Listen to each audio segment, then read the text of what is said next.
Hello friends, my name's TheRealEmile. Now, we live in strange times today. We are told that if we don't stop using oil, we will run out of it and the earth will implode. Because of this, car companies are starting to manufacture cars designed to run on alternative means. Unfortunately, these cars, for the most part, aren't very good. The hybrids are awful to drive, despite what Go Green will tell you, and not very nice to look at. While the electric cars, while not as bad to drive as the hybrids, are for the most part god-awful to look at, and can have issues when it comes to recharging and range. However, the cars are slowly starting to get better, and one of the companies leading the charge is Tesla Motors. The first most people heard of Tesla was when they produced the Roadster, a small sports car similar to a Lotus Elise. Not only did it look much better than any electric cars at the time, it went better than most of its contemporaries, with a range of over 200 miles and over 250 horsepower. This little car set the benchmark for any electric cars to follow, and even today is still one of the best production electric cars ever made. After the Roadster, Tesla decided to tackle the sports saloon class with this, the Model S, with a range of 260 miles, 491 horsepower, and being a fairly handsome looking car, the S is definitely carrying the same torch the Roadster has. This model we have here today, however, is the ultimate Model S.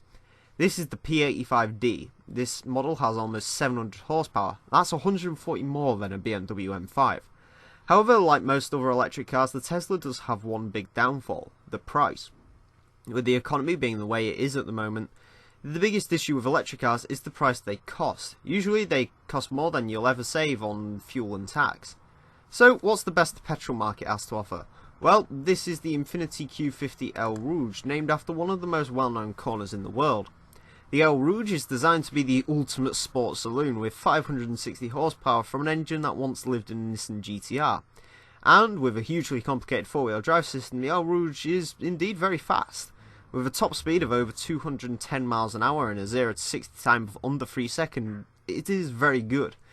But can it be buried by the electric Tesla? And answer once and for all, is electric truly the way forward? Well, if you was to have a look at the statistics, the Tesla should be able to walk this completely. The P85D has 691 horsepower and 687 pounds-feet of torque. That's ludicrous. That is almost as much power as a Lamborghini Aventador, and more torque than the Gurkha armoured vehicle. Certainly off the line you can feel that power. This thing gets to 60 miles an hour in under 3 seconds and gets to 120 miles an hour very quickly indeed. In fact, this is one of the fastest accelerating cars in the game, outside of the hypercars. As insane as the acceleration is, however, top speed isn't very fast at 162 miles an hour overall, and this car starts struggling when you reach 140 miles an hour.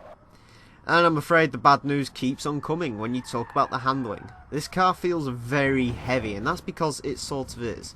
4,830 pounds is getting towards Bentley Continental weight, and the weight has rather some profound effects on the handling. This car understeers a lot, meaning you have to take less speed than you would ideally like to through the corners. Take too much speed and the car will fly straight off the track, and this understeer does have a tendency to turn into massive oversteer. To make things even harder, this is a car you have to learn and be experienced with before taking it racing. Elsewhere, the brakes are fairly good, however you have to get slowed down so much for each corner that it can be a bit of an issue, and I would prefer slightly better brakes. Also, the suspension is fairly decent and doesn't seem to roll around as much as I expected it to. So how about the Infiniti then? Well, straight off the bat, the stats for this car aren't quite as good, with the Infiniti only producing 560 horsepower and 442 pounds-feet of torque. Still, those figures are extremely good, and with a curb weight of 3,836 pounds, it is much, much lighter than the Model S. This car, while being quick off the line, cannot match the Tesla's acceleration. However, it does have a much higher top speed.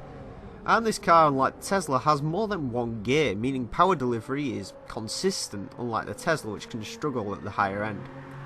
Onto the handling, and compared to the Tesla, the Infiniti is an absolute dream.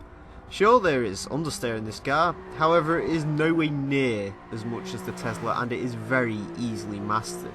In fact, this car is much easier to drive overall than the Tesla. You could just jump straight in this thing and go. No need to learn this car at all.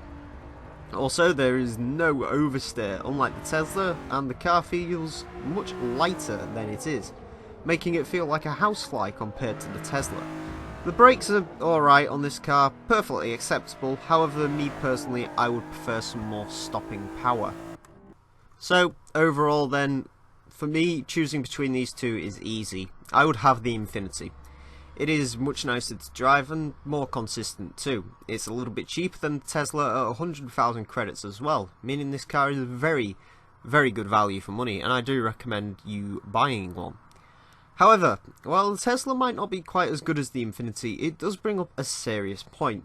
You see, the Tesla is superbly fast, nice to look at, and once you get the hang of it, relatively quick. In fact, the Tesla was just 200 milliseconds off of the fastest lap I set with the Infinity.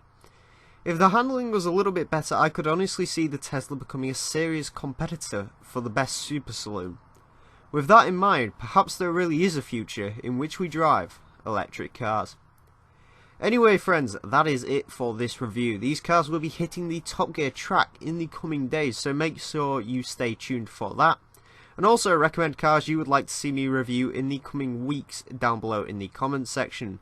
Anyway friends, that is it for today. Thank you very much for watching, and until next time, farewell.